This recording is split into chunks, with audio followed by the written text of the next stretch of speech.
कि आज भारत ने पहला स्वदेशी हाइड्रोजन फ्यूल सेल आधारित अंतर्देशीय जलयान अपने व्यावसायिक संचालन के लिए तैयार है। यह केवल तकनीकी प्रगति ही नहीं बल्कि यह दर्शाता है कि हम हरित ऊर्जा और स्वदेशी समाधान की दिशा में पूरी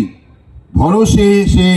साथ आगे बढ़ रहे हैं। केंद्रीय जहाज रानी और जलमार्ग मंत्री सर्बानंद सोनोवाल ने आज वाराणसी के नमो घाट से देश के पहले हाइड्रोजन जलयान को हरी झंडी दिखा करके रवाना किया। विशेष कार्यक्रम में प्रदेश सरकार के कैबिनेट मंत्री दयाशंकर सिंह, राज्य मंत्री रविंद्र जायसवाल, राज्य मंत्री दयाशंकर मिश्र, दयालु सहित कई प्रतिनिधि यहां पर उपस्थित रहे। कार्यक्रम के मुख्य अतिथि केंद्रीय मंत्री सर्बानंद सोनोवाल ने हाइड्रोजन जलयान का विधिवत उद्घाटन करते हुए कहा है कि देश को प्रदूषण मुक्त बनाने के लिए सरकार लगातार प्रयासरत है। स्वच्छ ऊर्जा को बढ़ावा देने की दिशा में यह जलयान एक महत्वपूर्ण कदम है और यह सौभाग्य की बात है कि देश का पहला हाइड्रोजन जलयान काशी से यात्रा प्रारंभ कर रहा है। मैं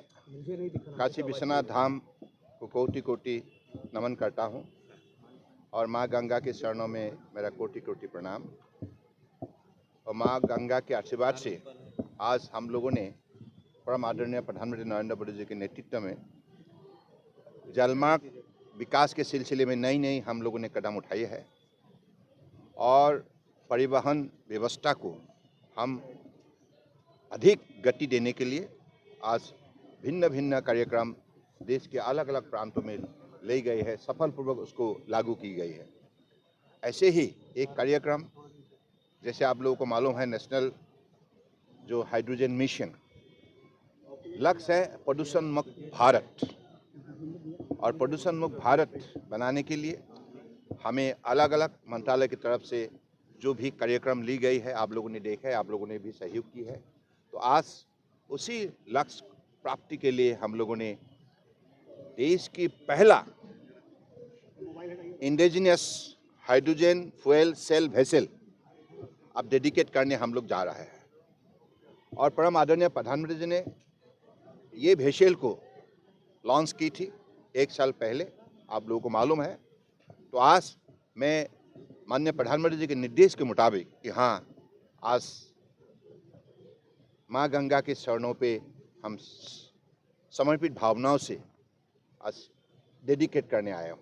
तो सभी वाटर सोर्सेज को ट्रांसपोर्टेशन के लिए फुल्ली पर्यावरण के अनुकूल जो आप लोग ये रोरो वेसल का शुभारंभ कर रहे हैं, इसको लेकर क्या फ्यूचर की प्लानिंग क्या है? बहुत सा प्लानिंग है, सिर्फ एक वेसल पे हम लोग सीमित नहीं रहेंगे। वाराणसी से हल्दिया तक इतना बड़ा स्ट्रेस जो है, सारी स्ट्रेस को हम अधिक ऑपरेशनल बनाने के लिए, चाहे कार्गो हो, चाहे पैसेंजर हो, चाहे क्रूज हो, अलग अलग भिन्न भिन्न प्रकार की वेसल का हम इसका गतिविधियां बढ़ाएंगे।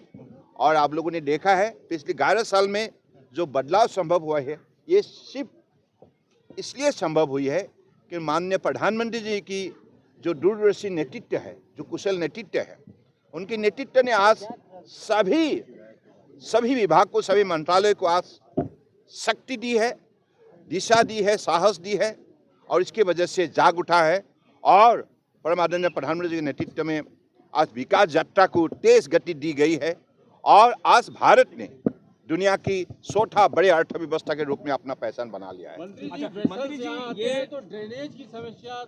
कोई बात नहीं, आपका ड्रेजिंग का स्थायी समाधान के लिए 3 साल के लिए कॉन्ट्रैक्ट दी गई है और इसमें एश्योर ड्राफ्ट के लिए उनको विशेष रूप से निर्देश दी गई है, क्योंकि बनारसी से आपको हल्दिया तक 2 मीटर से 2.5 मीटर का ड्राफ्ट उनको साल भर मेंटेन करना ही होगा, ताकि हमारा कोई भी कार्गो वेसल कहीं भी कोई दिक्कत का सामना ना करना पड़े।